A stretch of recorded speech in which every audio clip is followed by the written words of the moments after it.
What is the strategy? Yeah, I can't assure you. You're talking about Panama and Greenland. No, I can't assure you. My administration will be reclaiming the Panama Canal. नमस्कार दोस्तों, तो आज की video हम चर्चा करेंगे क्यों America Greenland को हथियाना चाहता है। ग्रीनलैंड को देखें तो ग्रीनलैंड का साइज़ बहुत बड़ा है, पर पूरा आइलैंड ही स्नो से कवर है। यहाँ कोई खेती नहीं होती। यहाँ की आबादी मात्र 50 से 60 हज़ार के आसपास है। एक्चुअली ये एक इंडिपेंडेंट कंट्री भी नहीं है, यह एक ऑटोनोमस टेरिटरी है। ये वैसे किंगडम ऑफ डेनमार्क का पार्ट है। यहाँ इनकी खुद की लोकल गवर्नमेंट है, पर फॉरेन अफेयर डिफेंस के मामले में डेनमार्क संभालता है। To further enhance our national security, अगर हम देखें ट्रंप ग्रीनलैंड के पीछे क्यों पड़े हैं, तो मैं आपको पहले ही बता दूं, पिछले ट्रंप में भी ट्रंप ने ग्रीनलैंड का मेंशन किया था कि वो ग्रीनलैंड में इंटरेस्टेड है।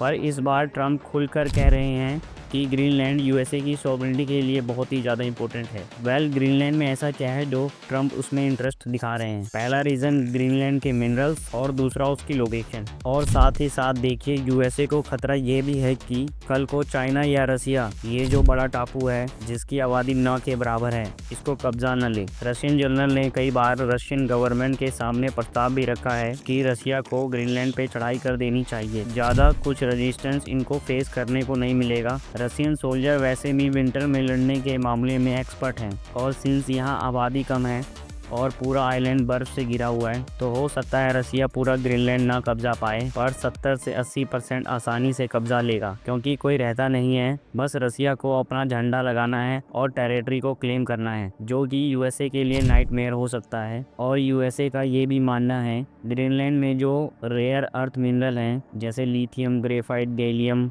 और ग्रेफाइट की बात करें तो यहाँ नेचुरल ग्रेफाइट मिलेगा।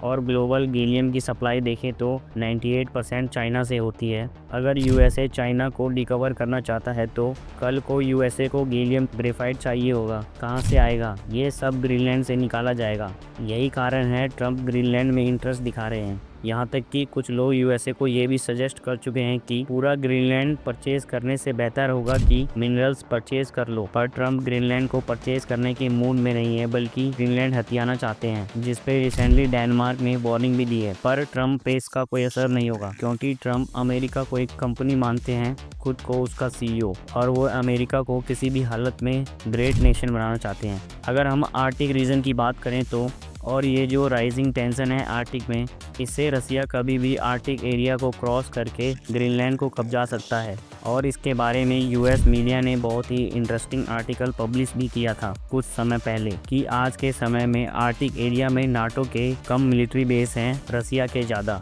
रसिया लंबे समय से एक विंटर वॉर की तैयारी कर रहा है, जिसमें रसिया आर्टिक में लगातार एक्सपेंशन करेगा और कोई रोक नहीं पाएगा। यूक्रेन के केस में तो आप कह लीजिए अमेरिका ने यूक्रेन को बस हथियार दिए हैं, बाकी यूक्रेनियन ने खुद का बलिदान देके अपनी जमीन फेंक की है। ग्रीनलैंड में ऐसा कुछ नहीं होने वाला, बल्कि रसिया आसानी से जीत जाएगा। वैसे अगर हम बात करें ग्रीनलैंड नाटो का पार्ट है, हाँ है। अब आपको ये समझना पड़ेगा ट्रंप पहले प्रेसिडेंट नहीं है यूएसए के जिसका ग्रीनलैंड को कब्जाने का सपना है। ट्रंप की पर्सनैलिटी ऐसी है कि जो इनके मुंह से निकलता है पहले तो लगता है जैसे कोई बहुत ही अग्रेसिव और एक्सपेंशनिस्ट लीडर बात कर रहा हो, पर जो इन्होंने पनामा कैनाल के ऊपर बात की है ये भी काफ़ी हद तक एक हिस्टोरिक ट्रीटी पर बेस है। और अगर यहाँ पर हम बात करें ग्रीनलैंड की, तो ग्रीनलैंड को परचेज करना है, यह एक अमेरिकन प्रेसिडेंट हेनरी एस ब्रूमन ने कोशिश की थी 1946 में।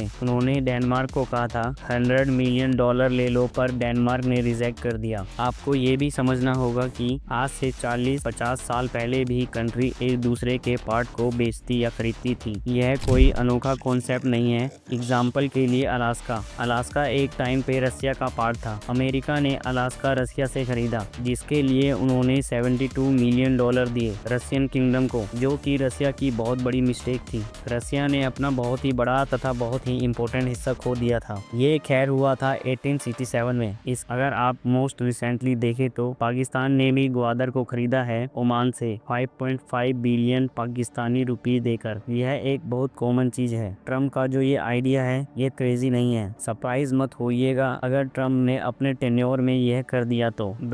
मॉडर्न यूएस हिस्ट्री में ट्रम्प सबसे पावरफुल लीडर हैं, क्योंकि दोनों यूएस हाउसेज में इनकी पार्टी का कब्जा है। सुप्रीम कोर्ट में इनके जज हैं। यूएस की बड़ी जनता इनके साथ है। अपोजिशन इस वक्त बहुत वीक है। यूएसए के अपोजिशन पार्टी में कोई भी करिस्मेटिक लीडर नहीं है। इस वक्त में ट्रम्प के पास सारे पत्ते हैं। यह कुछ भी कर सकते हैं, जो भी ये चाहे। आपको सरप्राइज होने की जरूरत नहीं है यदि ट्रम्प पनामा और ग्रीनलैंड को यूएसए का पार्ट बना दे तो। धन्यवाद। आज की वीडियो के लिए इतना ही। मिलते हैं अगले वीडियो में।